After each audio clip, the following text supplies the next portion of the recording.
My sister-in-law is an attention-hungry goblin and is so cringe with how far she will go to be in the spotlight. I finally blew up at her.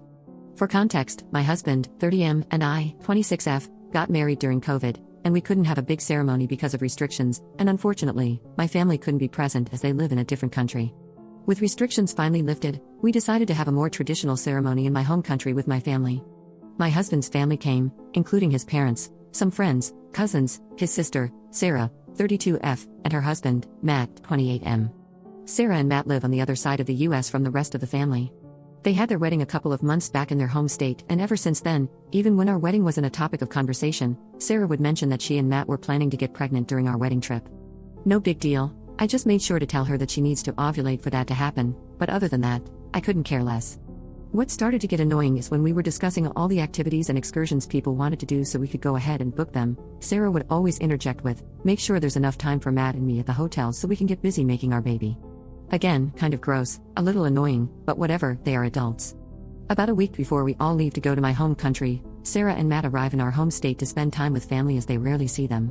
My husband and I, his parents, and my husband's brother and sister-in-law are sitting chatting when Sarah blurts out that she is pregnant. We all get really excited, congratulate them, and express how happy we are. We start asking some questions, and Sarah says she is 2 weeks pregnant. Everyone kind of loses a little bit of excitement and says, "Wow, that's really early." We suggest waiting before telling other people, just as a lot can happen. People usually don't even know they are pregnant until at least 6 weeks, and even then, they are encouraged to wait until after the first trimester to tell people. My brother-in-law and sister-in-law were very happy and excited for them but cautioned them even more as they have experienced multiple complications before having their first child. Matt replied by saying they are only telling the people closest to them, such as his parents, her parents, and her siblings, no one else since it is so early. Well, the next day, Sarah called her great-uncle and his wife over for drinks and decided to tell them too. She called her one aunt and uncle and told them, and by the end of the day, basically the entire extended family knew, as well as some of her mom's friends who stopped by the house and Sarah told.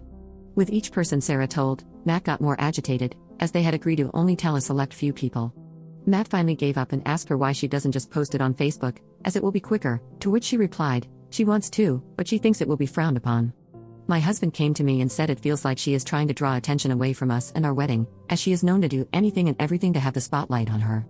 I told him not to worry about it, as when we are in my home country, she won't know many people so she won't say anything.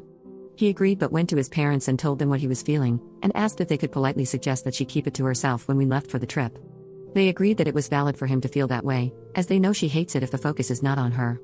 Anyway, we leave for the wedding, and I see my mom for the second time in 5 years.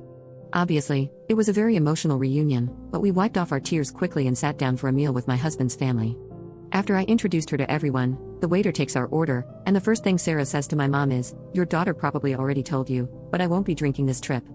My mom says that it's no problem, you don't have to drink to have fun, and that Sarah will still have fun, even if she chooses not to drink. Sarah interrupts my mom to tell her it's not by choice that she is not drinking, but that she is pregnant.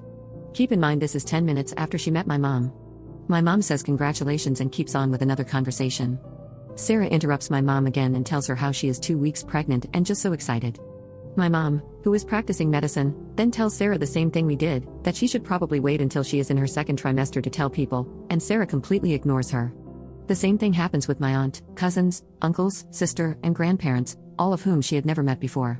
My husband yet again speaks to his parents and asks them to please tell her to keep it private because it feels as though she is purposefully trying to take the attention away from our wedding. They say they will talk to her. Matt actually comes up to us and apologizes, saying he agrees that it has gotten out of hand and that the number of people who know is way more than the number they agreed upon. Fast forward, we are sitting eating while we wait for one of our excursions. A family that I lived with for 3 years when I first moved to my husband's country flew out for the wedding and met up with us for lunch. Keep in mind they have never met Sarah.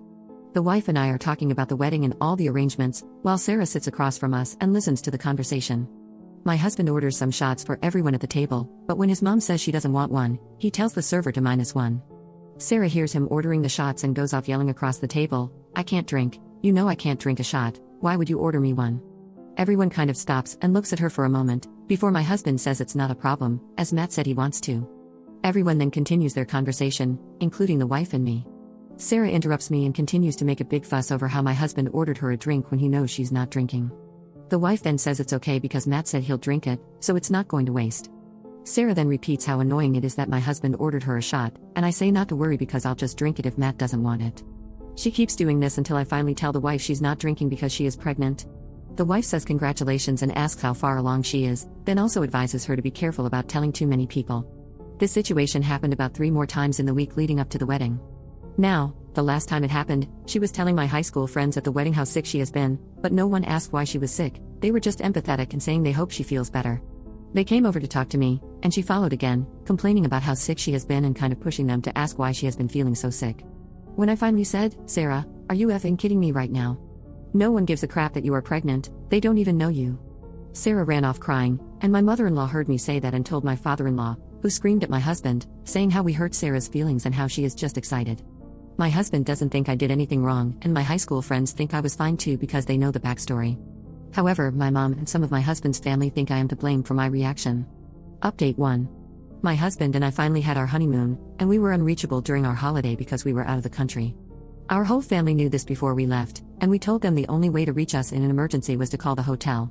We knew Sarah had an appointment while we were away, and we told her we would call her as soon as we got back home. One day, my husband and I were out of the hotel for the entire day doing activities, and when we got back, we found a note on our room door instructing us to go to reception. Once we got to reception, the staff informed us that we had 7 missed calls from family and gave us a number to call. We didn't know who called or what it was about, but we thought it might be an emergency. We called the number, and it was Matt. He seemed very confused and asked why we were calling him on our honeymoon and if we were okay. We explained that the hotel said this number had called us 7 times and asked if everything was okay. Matt said everything was fine but that Sarah wanted to talk to us. Matt called Sarah over, and she asked us how we were, if we were having fun, etc., but we just wanted to know what was going on because we were so worried. Sarah said she went to the doctor and got some news. We asked her if everything was okay because she kept not saying anything, and we could hear her and Matt whispering to each other. We heard Matt say to her, "Did you seriously call the hotel 7 times to tell them this? It could have waited." Sarah finally got back on the phone and said that the doctor said she was going to have twins.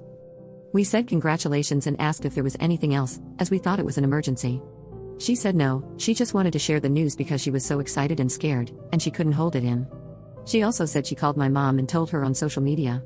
My husband and I both just said we were very happy for them but really didn't want to be bothered again if it was not an emergency. Sarah said we were being very rude and she just wanted to share the good news. We hung up because we had to get ready for dinner. When we got back to the US, my in-laws picked us up from the airport and asked us if we had spoken to Sarah.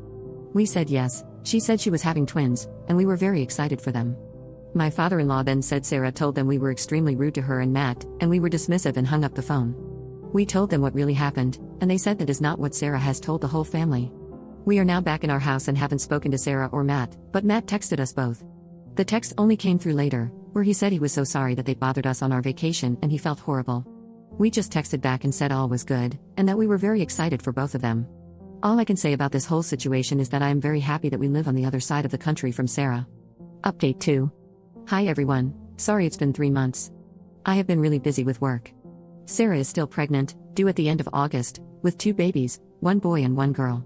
My husband and I have started to try and have a family of our own. No success yet, but we are not worried, it's only been 2 months. When we were in my country, we were buying artwork and small furniture from my country to put in the nursery of our future baby, so it could have my culture too. Sarah and her husband bought some things too for their house, and my mom was in town with Sarah one day when we did a trip they didn't want to do and bought some things for us. She told Sarah it was for the nursery for our future baby. When Sarah heard what our idea for our nursery was with my culture, she decided she wanted her nursery to be like that and bought almost everything we bought. We didn't say anything because we thought she was just buying for her house and for friends, souvenirs, etc. Some time passed after everything happened at the wedding and the honeymoon, and Sarah called me to see if I could go to a store where we live and look at some baby things for her because they don't have that store. I said yes and spent almost 2 hours with her on the video call showing her things, taking pictures, and saying we could get it and mail it to her if she needed anything. So we were on good terms. Then a week ago, she posted on Instagram her nursery in progress, and it was exactly what I said I wanted. The theme isn't something very common, but it's my culture. Think like dragons for China or geisha for Japan. A very big part of the culture, but not usually a baby theme. I saw it and got mad. I showed it to my husband, and he was mad too, but he said, let's just give it a few days, and then talk about it again, and then we can decide what to do. So I said okay and waited. Sarah called us a couple of days later to tell us the name she decided for her babies. The boy's name is very sweet, a mixture of a family name on Matt and Sarah's side. The girl's name is where the problem is. Her first name is very pretty, we love it, but her middle name is my husband's name that we said we wanted to use if we had a son. It's not a general neutral name like Taylor, it's a boy's name like Jonathan. My husband said, "That's my name," and she knew we wanted to use it. She said it's also their uncle's name, and that's who it's after. My husband kept saying, "But it's my first name, and it's a boy's name, and we are still going to use the name if we have a son." This is where Sarah lost her mind. She got so mad and started yelling that cousins cannot have the same name and she chose it first. My husband just screamed, "It's my name." Finally, Sarah just hung up after she said she thought my husband would be happy that she is naming the baby the same name as him. Again, we gave it a couple of days, and then I had a talk with my husband and said I am still very upset about the theme. It feels like Sarah always gets what she wants, no matter what other people think, feel, or are affected. I told him it's like the camel's back broke from all the straws over the last years. I told him I was going to call Sarah and tell her how I feel and just talk about it. He said okay but told me to wait one more day so I wouldn't be very angry when I called. I called my mom and told her what I told my husband and she was furious. She pointed out that Sarah also showed me and my husband things she thought would look good in our nursery with the theme we said we wanted, so she knew exactly what we wanted to do. I took a couple of hours to get my brain ready and called Sarah to talk to her about it. When I was talking to Sarah, I made sure to tell her that the nursery wasn't the main issue, that it was just the last thing I could take. I told her it feels like everything is always about her and how she wants it, and screw everybody else.